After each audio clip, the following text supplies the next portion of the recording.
¿Te imaginas visitar una iglesia y encontrarte con un cuerpo que lleva siglos allí, pero parece estar dormido? ¿Crees que es un milagro, un misterio o simple coincidencia? Hoy seguimos con la segunda parte de los santos cuyos cuerpos permanecen incorruptos, desafiando al tiempo y a la ciencia.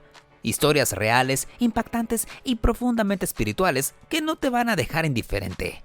Vamos a ver lo que está increíble. Carlo Acutis. Conocido como el influencer de Dios, este fue un joven italiano nacido en 1991 y fallecido en 2006 a causa de una leucemia fulminante. Desde pequeño mostró una profunda devoción por la Eucaristía y un sorprendente interés por la tecnología, lo que lo llevó a crear un sitio web dedicado a documentar los milagros eucarísticos alrededor del mundo, y con su fe, madurez espiritual y generosidad, dejó una huella imborrable en quienes lo conocieron. Carlo ofreció su sufrimiento por el Papa y por la Iglesia, y su vida se convirtió en un ejemplo de santidad juvenil en una era dominada por lo superficial. El milagro que llevó a su beatificación ocurrió en Brasil, donde un niño con una enfermedad pancreática incurable sanó inexplicablemente tras tocar una reliquia de Carlo. Este hecho fue reconocido por el Vaticano en el año 2020. Cuando su cuerpo fue exhumado como parte del proceso de beatificación, fue hallado en estado de incorrupto parcial, lo que generó gran conmoción. Aunque no estaba completamente intacto, su rostro fue reconstruido con silicona y colocado en una urna de cristal en Asís, donde hoy es venerado por miles de fieles. Su testimonio sigue inspirando a jóvenes de todo el mundo a vivir una fe auténtica en medio de la cultura digital. San Charbel MacLough.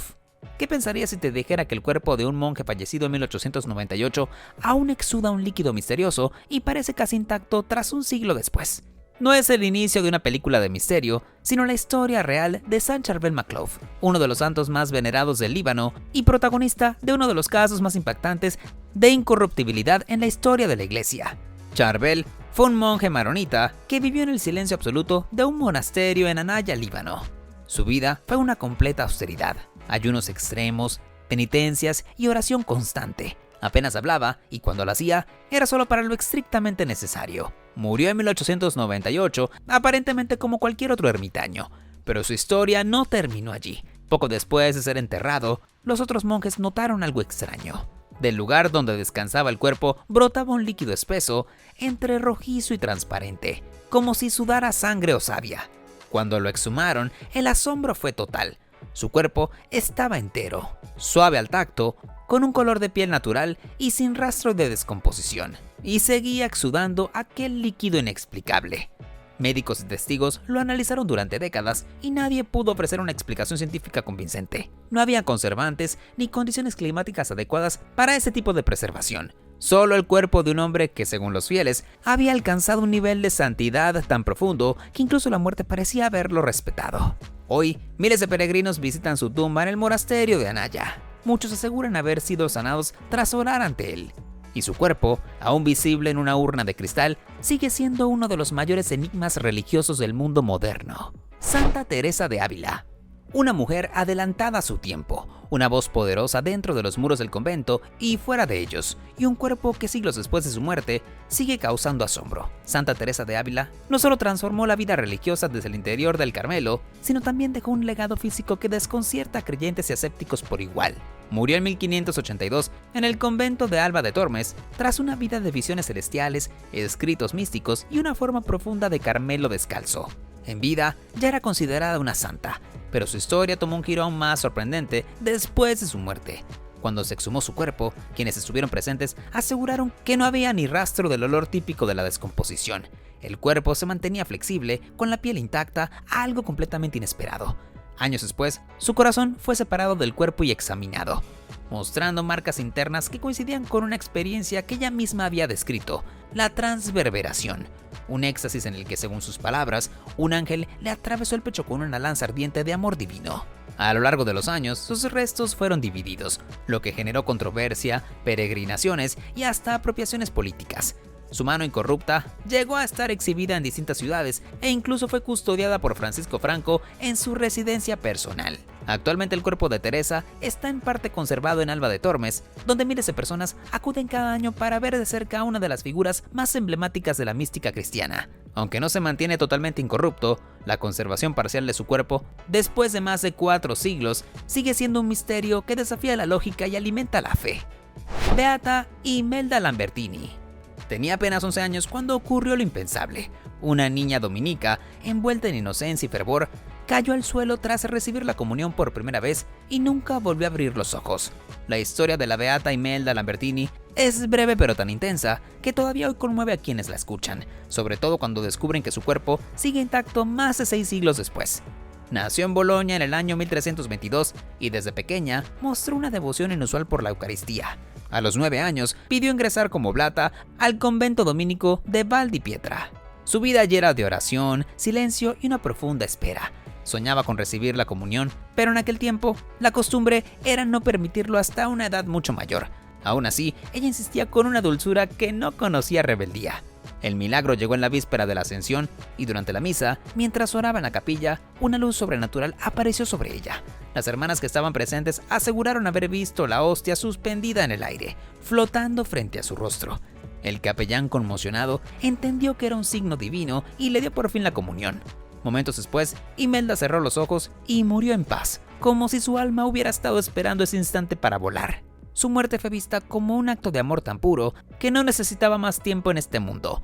Años más tarde, cuando su cuerpo fue exhumado, se encontró completamente incorrupto. Los restos fueron trasladados y hoy descansan en la iglesia de San Segismundo en Bolonia, dentro de una urna de cristal. Su rostro sigue conservando la serenidad de aquel último instante, como si aún estuviera en adoración. Para muchos, Imelda no es solo una beata, sino un recordatorio de que la inocencia toca lo divino sin esfuerzo, y de cómo una vida tan corta puede iluminar generaciones enteras con una sola comunión. Beata Anna Maria Taigi. No era monja ni vivía en un convento. No fundó ninguna orden ni escribió tratados teológicos, y sin embargo, su vida estuvo marcada por visiones, profecías y un cuerpo que el tiempo decidió no tocar. La historia de la beata Anna Maria Taigi es una de esas que rompen con todos los esquemas. Nació en Siena y vivió en Roma durante la mayor parte de su vida, y fue esposa, madre de 7 hijos y ama de casa. A simple vista, una mujer común del siglo XIX. Pero detrás de esa apariencia sencilla, se esconde una profundidad espiritual que dejó perplejos incluso a los papas en su tiempo. Desde muy joven, comenzó a experimentar fenómenos místicos, tenía visiones constantes de eventos futuros y secretos de almas que se le revelaban en un misterioso sol místico, una especie de esfera luminosa que, según ella, flotaba frente a sus ojos y le mostraba cosas que ningún ser humano debía conocer. No vivía aislada, pero sí en un silencio interior que la acompañó hasta el final. Murió en 1837, dejando tras de sí una vida de oración intensa y una fama de santidad que crecía día tras día. Lo extraordinario llegó después, ya que su cuerpo fue exhumado años más tarde y se encontraba en perfecto estado, como si acabara de morir, con su piel intacta, facciones suaves y sin el menor rastro del deterioro. Actualmente, sus restos reposan en la iglesia de San Crisógono en Roma, donde su cuerpo incorrupto puede ser visitado por los fieles. Muchos dicen sentir una paz especial al verla, como si su serenidad hubiera atravesado el tiempo. Para otros, es simplemente una muestra más de que la santidad no siempre tiene el rostro que esperamos. San Pascual Bailón.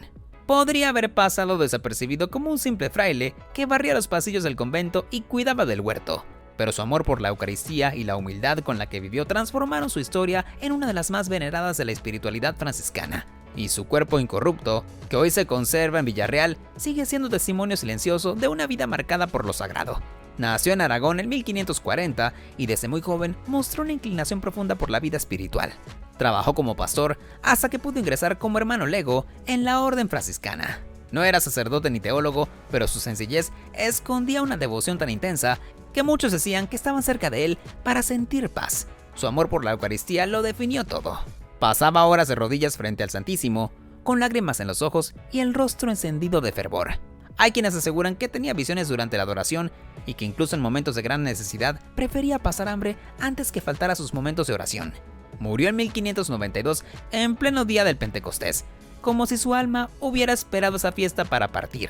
Y aunque se trataba de un hombre humilde, su cuerpo fue exhumado años después y descubierto en un estado sorprendente, con la piel tersa, los rasgos intactos y sin señales de descomposición. Un milagro que desconcertó incluso a los más escépticos. Hoy, su cuerpo incorrupto descansa en el Real Convento del Rosario en Villarreal, donde es visitado por miles de fieles que encuentran en él no solo una figura histórica, sino un ejemplo de amor radical por lo divino en las cosas más simples.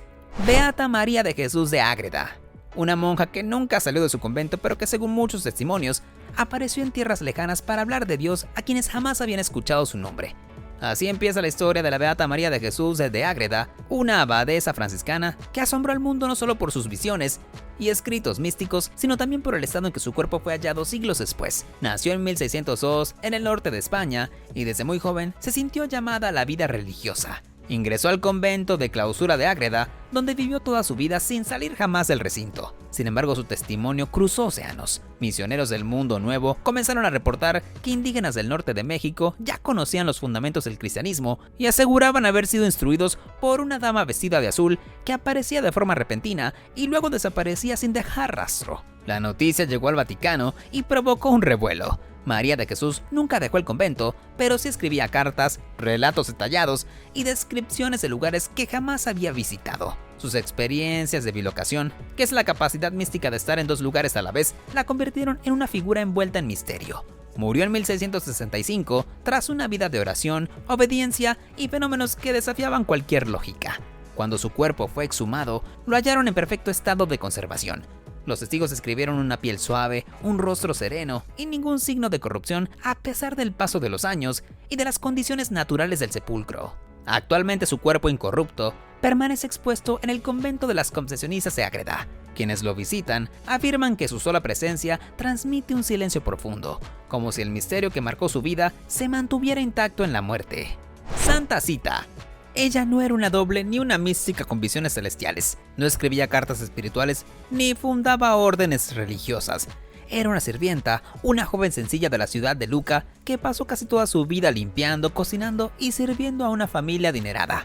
Y aún así, hoy su cuerpo incorrupto reposa en una basílica venerado por miles de personas. Cita nació a finales del siglo XIII y desde niña mostró una profunda sensibilidad por los pobres. Aunque trabajaba como empleada doméstica, su corazón estaba en las calles, con los hambrientos y los abandonados. Muchas veces fue reprendida por su generosidad, ya que compartía la comida de la casa con quienes no tenían nada, pero nunca dejó de ayudar. Con el tiempo, incluso la familia a la que servía terminó reconociendo su bondad. La casa que antes la veía como una simple sirvienta, se convirtió en un hogar donde todos la respetaban y escuchaban. Fue conocida por su humildad, su oración constante y su disposición a perdonar, incluso cuando la trataban con desprecio.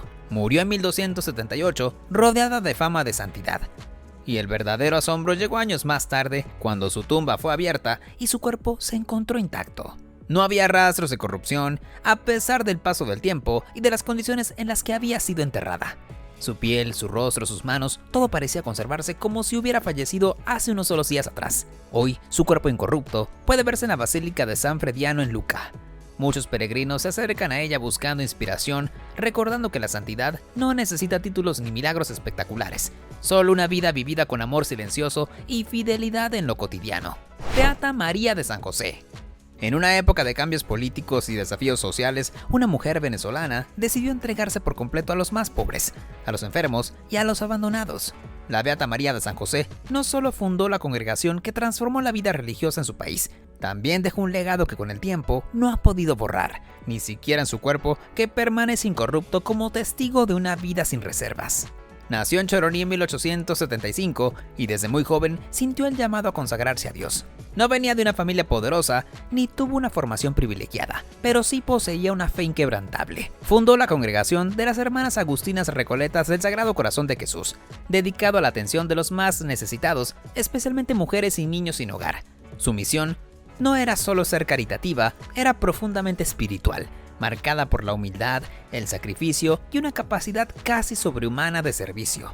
La vida no le ofreció caminos fáciles, enfrentó enfermedades, incomprensiones y momentos de profunda soledad, pero nunca se apartó del amor del prójimo ni del silencio interior que la sostenía. Murió en 1967, rodeada por sus hermanas religiosas, en un clima de recogimiento que parecía anunciar que su historia no terminaría allí.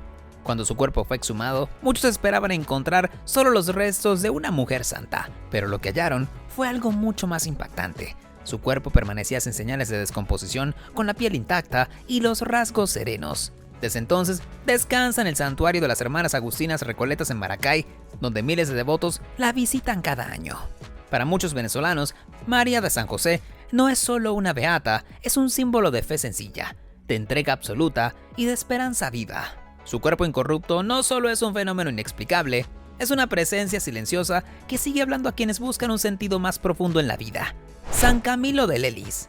La historia de un soldado convertido en enfermero de almas, de un hombre marcado por las heridas que supo convertir su propio dolor en alivio para los demás. San Camilo de Lelis vivió una transformación tan radical que su nombre quedó ligado para siempre al cuidado de los enfermos, y su cuerpo incorrupto continúa hablando de entrega total desde el corazón de Roma. Nació en 1550 en Italia, en medio de un ambiente de violencia y lucha. Durante años vivió entre batallas, juegos de azar y una profunda soledad interior. Pero una herida en la pierna, persistente y humillante, terminó siendo el punto de quiebre que lo llevó a buscar algo más allá del sufrimiento físico. Fue en los hospitales donde encontró su verdadera vocación, no como paciente sino como servidor. Decidió fundar una congregación dedicada exclusivamente al cuidado de los enfermos, los más abandonados, aquellos a quienes nadie quería tocar. Así nacieron los Camilos, reconocibles por la cruz roja en sus hábitos y por una misión que combinaba caridad, ciencia y compasión. Camilo no solo curaba cuerpos, sino también curaba almas, acompañando hasta el último aliento a quienes estaban solos en el lecho de muerte. Murió en 1614, después de una vida entregada a los demás, desgastado por el servicio pero lleno de paz. Años después, cuando se abrió su tumba, su cuerpo apareció intacto, sin señales de deterioro, como si su carne hubiera absorbido el mismo consuelo que ofrecía a los moribundos. Ese cuerpo hoy descansa en la iglesia de Santa María de Magdalena en Roma, donde los fieles lo veneran como un médico del espíritu. San Camilo es considerado patrono de los enfermos, de los hospitales, de los trabajadores de la salud y de todos aquellos que saben que el sufrimiento humano no necesita teorías, sino paciencia. Su cuerpo incorrupto, sereno y silencioso es un recordatorio de que el amor más puro muchas veces nace justo donde más duele. Beata María del Divino Corazón. Nació con un título nobiliario y una vida acomodada por delante, pero eligió el silencio del convento y el fuego interior de una misión espiritual que atravesó fronteras. La Beata Marina del Divino Corazón, con su mirada serena y su cuerpo incorrupto reposando en Oporto, dejó al mundo en una súplica tan poderosa que cambió el rumbo de la devoción católica para siempre. Nacida como condesa de Lotze-du-Vicherin en Alemania en 1863, desde muy joven sintió que su vida no podía limitarse a los salones aristocráticos ni a los privilegios de su clase. Entró en la congregación del Buen Pastor y fue en Portugal donde su historia se encendería con una intensidad inusual. Allí comenzó a experimentar una unión mística con el Sagrado Corazón de Jesús que no solo marcó su vida, sino también la del propio Papa. Desde su convento en Oporto escribió cartas al Papa León XIII, insistiendo en que consagrara el mundo entero al Sagrado Corazón. Lo hacía con firmeza pero también con humildad, asegurando que no eran ideas suyas, sino revelaciones que recibía en su corazón. El Papa, conmovido por la claridad de sus palabras y la santidad de su vida, accedió a la petición y realizó la congregación en 1899, justo 2 días después de su muerte. Murió joven, con apenas 35 años, debilitada por la enfermedad, pero en paz con la misión cumplida. Su cuerpo fue exhumado y encontrado incorrupto, como si su entrega total hubiera sido sellada en la carne. Hoy se conserva en la iglesia del Sagrado Corazón de Jesús en Oporto, visible a través de una urna que muchos visitan buscando consuelo y fuerza en medio de sus propias luchas. Para quienes la conocen, María del Divino Corazón no es solo una beata, es una intercesora que supo transformar su vida interior en un movimiento global de fe. Su cuerpo sereno parece seguir susurrando la misma oración que una vez llegó al corazón del Papa y desde allí al mundo entero. Beata María Ana de Jesús Navarro. Una mujer oculta tras los muros del convento, pero cuya santidad se filtró como un aroma suave por las calles en Madrid. Así fue la vida de la Beata María Ana de Jesús Navarro, una figura silenciosa y contemplativa, cuyo cuerpo incorrupto terminó confirmando lo que muchos ya sospechaban en vida, que estaba habitada por lo divino. Nació en 1565 en la capital española y desde muy joven mostró una sensibilidad espiritual poco común. Ingresó a la comunidad de las Carmelitas Descalzas en la calle de Alcalá, donde su vida se convirtió en una continua oración, en ayunos prolongados y en penitencias secretas que nunca buscaban atención. Vivía escondida de los ojos del mundo, pero cada vez más visible para el alma de quienes la rodeaban. Su humildad era tan extrema que muchas veces se ofrecía para los trabajos más pesados. Limpiaba en silencio, cuidaba a las enfermas y ofrecía consuelo sin pronunciar grandes discursos. Algunos decían que bastaba estar junto a su lado para sentir paz, que su sola presencia transformaba el ambiente del convento en algo más leve y más luminoso. Murió en 1624 con fama de santidad, y sus hermanas religiosas no tardaron en contar experiencias, favores y señales vinculadas a su intercesión. Años después, cuando su tumba fue abierta, se produjo el hallazgo que terminaría de consolidar su legado. Su cuerpo estaba incorrupto. No había signos de descomposición y quienes lo vieron aseguraron que parecía simplemente dormida, como si la muerte no hubiera logrado tocarla del todo.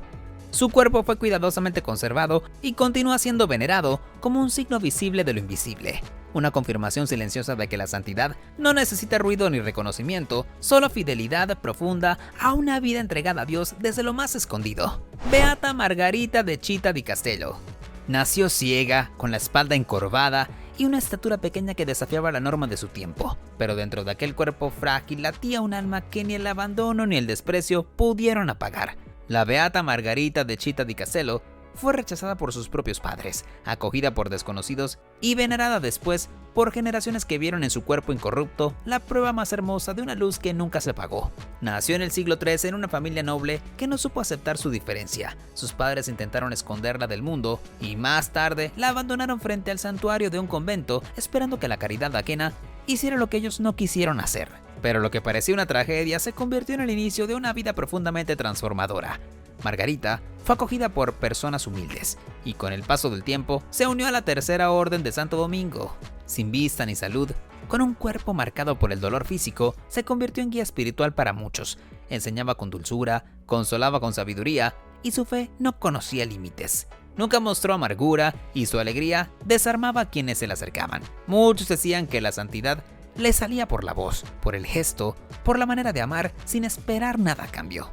Murió en 1320 a la edad de 33 años. Su entierro fue sencillo, pero pronto comenzaron a hablarse de milagros, de favores concedidos por su intercesión y de una presencia que seguía viva. Al exhumar su cuerpo descubrieron que estaba incorrupto, intacto a pesar del paso del tiempo y de las condiciones humildes de su sepultura. Hoy reposa en la iglesia de San Domenico de Città di Castello, expuesta a la veneración de quienes la consideran un faro para los excluidos. Margarita no solo es un ejemplo de fortaleza, es un grito silencioso contra la indiferencia y una afirmación viva de que la dignidad no depende del cuerpo, sino del alma de quien lo habita. San José de Cupertino. Lo llamaban el santo que volaba, y no solo por metáforas espirituales, sino porque literalmente se elevaba del suelo durante la oración. San José de Cupertino vivió una vida marcada por la sencillez, la incomprensión y un don tan extraordinario que sus propios hermanos en la fe no sabían cómo explicarlo. Su cuerpo incorrupto permanece en Osimo como si aún quisiera tocar del todo la tierra. Nació en 1603 en un pequeño pueblo italiano y desde niño fue torpe, distraído y casi rechazado por todos. Intentó ingresar a varias órdenes religiosas, pero siempre era considerado poco apto, hasta que los franciscanos le abrieron una puerta y con ella la posibilidad de florecer en lo que nadie esperaba. En silencio y humildad comenzó una vida religiosa entregada a Dios, donde el centro no era el estudio sino la adoración. Fue en la oración donde se manifestó lo inexplicable. Casi sin darse cuenta comenzaba a elevarse, a levitar frente a testigos que quedaban atónitos. Sus éxtasis eran tan intensos que perdía el sentido del tiempo y del espacio, totalmente absorto en la presencia divina. Aunque muchos se maravillaban, él solo deseaba que aquello no llamara la atención. Vivía con temor de que lo consideraran un espectáculo y por eso fue trasladado muchas veces de un convento a otro, incluso aislado por temporadas para evitar multitudes. Murió en 1663 en Osimo, en un retiro obligado por la obediencia, pero con la misma paz y desapego que marcó toda su vida. Años después, al abrir su tumba, encontraron su cuerpo incorrupto, como si aún estuviera en medio de uno de sus éxtasis, suspendido entre el cielo y la tierra. Hoy reposa en el santuario franciscano de Osimo, donde continúa inspirando a los que buscan una fe más allá de lo racional. San José de Cupertino no fue un sabio ni un líder, fue un alma sencilla que se dejó poseer por el amor divino al punto de olvidarse de sí mismo. Su cuerpo incorrupto parece recordarnos que hay santidades que no se entienden con la cabeza sino con el corazón. Santa Inés de Montepulciano. Desde niña, la rodeaban señales que se escapaban a toda lógica, y aunque apenas hablaba, ya se decía que era distinta. Santa Inés de Montepulciano no necesitó fama ni poder para transformar a quienes la conocían. Bastaba con verla rezar, con sentir su presencia serena y luminosa, una paz que sigue latiendo siglos después en su cuerpo incorrupto, conservado en el corazón de su ciudad natal. Nació en 1268 en Montepulciano y desde muy pequeña comenzó a experimentar visiones y consuelos espirituales que no podía explicar. Pedía quedarse horas en silencio, se retiraba a orar y hablaba con un amor profundo de Jesús y la Virgen como si los conociera desde siempre. Ingresó muy joven a la vida religiosa y pronto fue nombrada superiora de una comunidad, no por ambición ni por posición, sino por el testimonio de su vida. Se unió a las dominicas y fue enviada a fundar un monasterio en un lugar marcado por el desorden y la indiferencia espiritual. Allí no solo levantó paredes, sino una comunidad viva, centrada en la oración y la pobreza, en el silencio y la compasión. Los que la conocían hablaban de su rostro iluminado, de un perfume extraño que emanaba cuando oraba y de su capacidad de consolar con palabras sencillas. Los últimos años de su vida estuvieron marcados por el sufrimiento físico, pero nunca perdió la dulzura ni la alegría. Murió en 1317 con solo 49 años, y cuando su cuerpo fue exhumado, apareció incorrupto, sereno, intacto, como si la muerte no hubiera querido tocar a quien ya vivía como si el cielo estuviera en la tierra. Hoy reposa en la iglesia de San Martín en Montepulciano y miles de peregrinos se acercan a contemplar no solo un cuerpo preservado, sino una vida que dejó huella en la historia de la santidad sin ruido ni grandeza exterior, solo con la fuerza de una fe pura. San Benito José Labre. No tuvo casa propia, ni pertenencias ni títulos eclesiásticos, pero tuvo algo que muy pocos logran alcanzar en vida: una libertad radical que solo nace cuando se renuncia a todo por amor a Dios. San Benito José Labre fue un peregrino silencioso que caminó miles de kilómetros sin buscar gloria, y cuyo cuerpo incorrupto descansa en Roma como testigo de una santidad hecha de polvo, caminos y oración sin palabras. Nació en Francia en 1748 y desde muy joven quiso ser monje, pero su salud frágil y su carácter tímido hicieron que lo rechazaran en varios conventos. En lugar de rendirse, comprendió que su vocación no estaba entre muros, sino en los caminos. Se convirtió en peregrino mendicante y pasó su vida viajando de santuario en santuario, durmiendo en las calles, comiendo lo que le ofrecían y rezando por quienes se encontraba en el camino. Era visto como un pobre más cubierto de harapos y rodeado de niños que lo seguían sin entender por qué los hacía sentir tan tranquilos. Nunca predicó con discursos ni intentó enseñar a nadie. Simplemente estaba presente con una sonrisa humilde, una mirada profunda y una vida entregada sin condiciones. Murió en 1783 en las puertas de una iglesia en Roma después de desfallecer en la calle. Y fue entonces cuando comenzaron los rumores de milagros y una santidad escondida que solo se reveló del todo después de su muerte. Su cuerpo fue hallado incorrupto y trasladado a la iglesia de Santa María ei Monti, donde aún permanece expuesto y venerado por quienes buscan una fe sin adornos y una espiritualidad de los mártires. San Benito José Labres es el santo de los invisibles, de los que caminan sin ser vistos, de los que no poseen nada pero lo tienen todo, porque han hecho de Dios su única riqueza. Santa Verónica Giuliani. No se puede hablar de ella sin mencionar el fuego que ardía en su interior con una intensidad espiritual que desbordaba los límites de lo humano y que marcó su cuerpo con las huellas de la pasión. Santa Verónica Giuliani fue una capuchina enclaustrada que vivió una mística tan profunda que muchos creyeron que estaba loca. Pero al ver su cuerpo incorrupto siglos después, comprendieron que lo suyo era simplemente amor llevado al extremo. Nació en 1660 en Mercatello y desde muy niña comenzó a experimentar una vida interior fuera de lo común. Hablaba con Jesús como se habla con un amigo. Sufría con los pecados del mundo y pedía participar en los dolores de Cristo como un acto de reparación. A los 17 años ingresó al monasterio de las Capuchinas en Città di Castello y allí comenzó una transformación que no dejaría a nadie indiferente. Pasaba horas en oración profunda en silencio absoluto y con el tiempo comenzaron a manifestarse los estigmas, señales visibles de la pasión de Cristo que aparecían en su cuerpo durante los éxtasis. Las visiones se volvieron frecuentes y los escritos que dejó registran un camino místico de intensidad abrumadora. Fue incomprendida por muchas de sus hermanas y examinada por autoridades eclesiásticas, pero siempre salió reafirmada en su santidad. Murió en 1727 consumida por el amor y el sufrimiento unido a la cruz, y cuando su cuerpo fue exhumado, apareció incorrupto como si la intensidad de su alma hubiera impregnado también la carne. Hoy, su cuerpo se conserva en Città di Castello y continúa atrayendo a quienes buscan una experiencia espiritual que no teme al dolor ni a la locura de la cruz. Santa Verónica Giuliani no es solo una santa estigmatizada, es una mujer que abrazó el misterio del sufrimiento con una pasión que sigue ardiendo en el silencio de su urna.